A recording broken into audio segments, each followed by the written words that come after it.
আপনি কি চক্রান্তের শিকার? হ্যাঁ, আমি চক্রান্তের শিকার। কেন এই চক্রান্ত আপনার পেছনে? শ্বশুরবাড়ির লোকজনের ইন্ধন বহু দীর্ঘদিন যাবৎ প্ল্যান করেছিল, এবার আমাকে পেয়ে চক্রান্তটা করে সাকসেস হয়েছে। ভেজালটা অনেকদিন থেকে স্যার, এটা বিয়ের 2-3 বছর পর থেকে আর কি, মেয়ের জন্ম হওয়ার পর থেকে। গ্রাম্য সালিসি হয়েছিল? গ্রাম্য সালিসে আমি ডেকেছিলাম ওনাদেরকে, ওনারা আসেনি। আমি প্রধান পঞ্চায়েত দিয়ে এবং আমি কাউন্সিলিংয়ের বিভিন্ন যে সংস্থাগুলো আছে ওদের দিয়ে ওদেরকে আমি চিঠিও করেছিলাম ওদের ফ্যামিলিকে, ওনারা কোনো রকম রেসপন্স করেনি এবং আসেনি।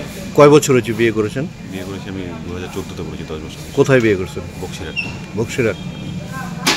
কালকে আপনি আপনার স্ত্রী তো অভিযোগটা করছেন, আমার স্ত্রী এর আগে আপনাকে কি হুমকি টমকি দিয়েছিল?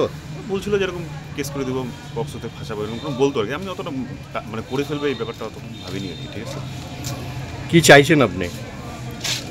আদালত তো এখন আদালতে দেখি বিচারে কি রায় হয় আমার। ঠিক আছে, আপনার মেয়ে এখন কি করবো স্যার, মেয়েকে তো আর কি করতে পারি মেয়ের জন্য।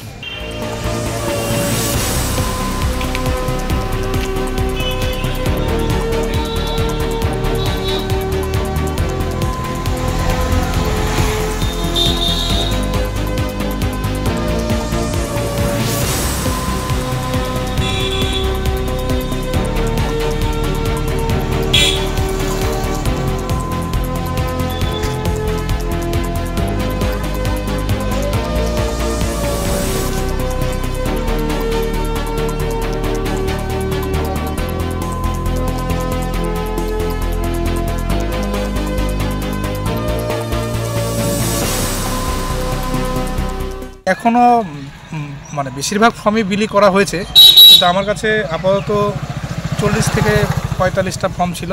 আমি আজকে সকাল 8টায় বেরিয়ে মোটামুটি 8-10খানা ফর্ম বিলি করেছি। অসুবিধা হচ্ছে না?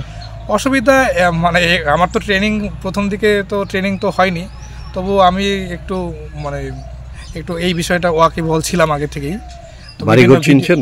হ্যাঁ, বাড়িঘর চিনতে আমি এখানকারই স্থানীয় বাসিন্দা, তো চিনতে একটু অসুবিধা হচ্ছে না যে বলে এটা হবে না, অসুবিধা হচ্ছে, কিন্তু তবুও আমি তার হেল্প নিয়ে আর আমার বিএলএ যারা আছে তাদের হেল্প নিয়ে আমি এই কাজটা এগোনোর চেষ্টা করছি।